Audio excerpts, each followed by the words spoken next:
All right, today we're tackling a huge idea. One that feels like it's been around forever, but it's getting completely scrambled every single time you go online. And that idea is citizenship. So what does it actually mean to be a citizen when the digital platforms we use every day have the power of actual nations? It's a big question. Let's get into it. Okay, first things first. Let's just try to get a sense of the scale we're dealing with here. Look at Microsoft's market cap.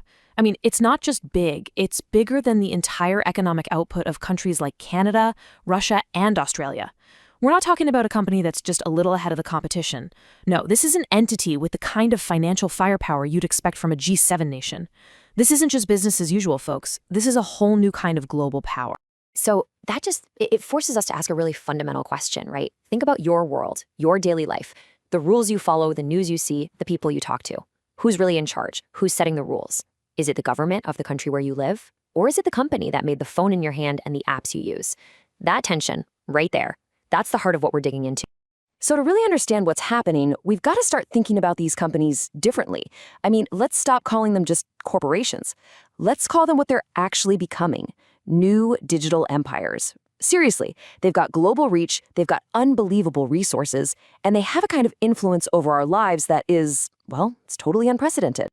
And if you need a picture, well, this chart pretty much says it all. Just look at Apple's market cap. It's hanging out right next to the GDP of Germany and the UK, two of the biggest economies on the planet. And this isn't some weird one-off thing. It's the new reality.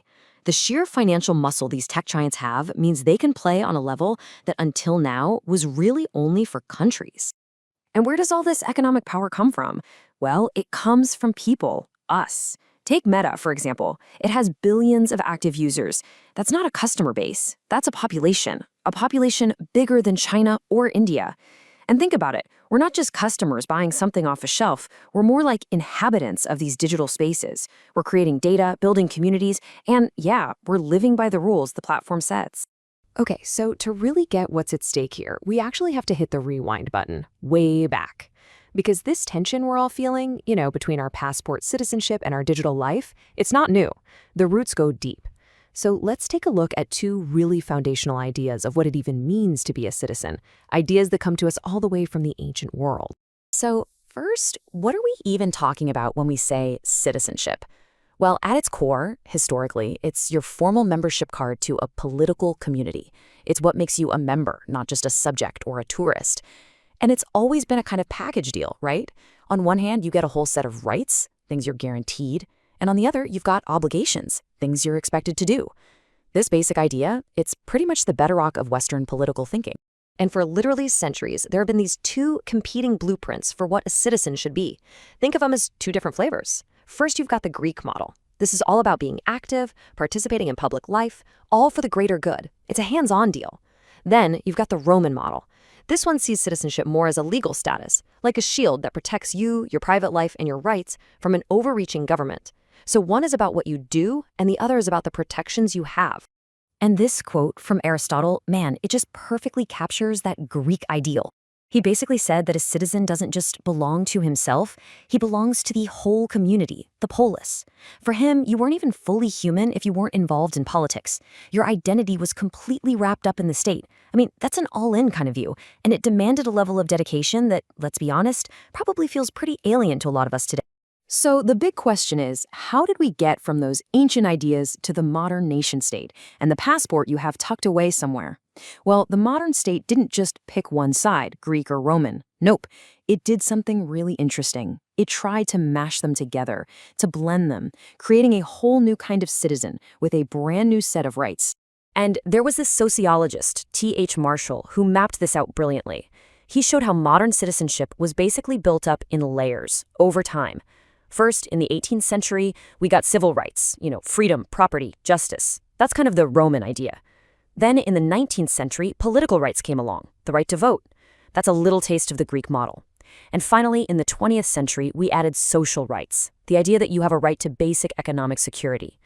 That whole three-layer cake, that's what most of us think of as modern citizenship. Okay, so with that history in our back pocket, let's jump back to today. Where do these massive tech companies fit into this whole story?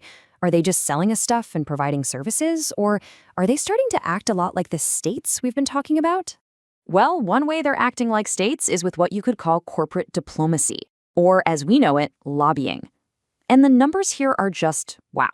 We're talking about companies like Meta and Amazon spending tens of millions of dollars every single year, all to influence the lawmakers in actual governments.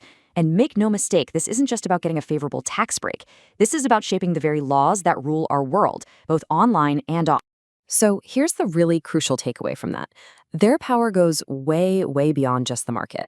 When you have enough money to influence laws on that scale, you're not just a company anymore. You're a political player, full stop. You're not just playing the game, you're helping to write the rulebook. And all of this has created a completely new kind of battleground. The buzzword for it is digital sovereignty. It basically means a country's ability to control what happens in its own digital space. But you have to ask, how can any country really do that when its most important digital roads, its citizens' data, and even the town square where people talk politics are all owned and operated by global companies that live somewhere else and have their own agenda? Which brings us right back to the core question. If these huge platforms are starting to wield the kind of power that states do, then what does that make us, the people who use them every day? Let's pull all these threads together now and really ask, what on earth is citizenship now? I mean, just look at the checklist. Do they have a population? Yep, billions of users. Do they have territory? You bet. Their cloud infrastructure is global. Do they have a government? Well, their terms of service and their content rules act a lot like laws, don't they? And what about surveillance? Their ability to collect data on us could make spy agencies jealous. When you just lay it out, point by point, the resemblance to an actual state is pretty hard to ignore. And that leaves us with this final, really important question. A citizen, remember, has rights and gets a say in how they're governed. A subject? Well, a subject is just ruled by a power they have no control over. And a user? A user just clicks agree.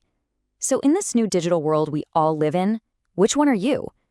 The answer, I think you'll find, is a lot more complicated than it looks.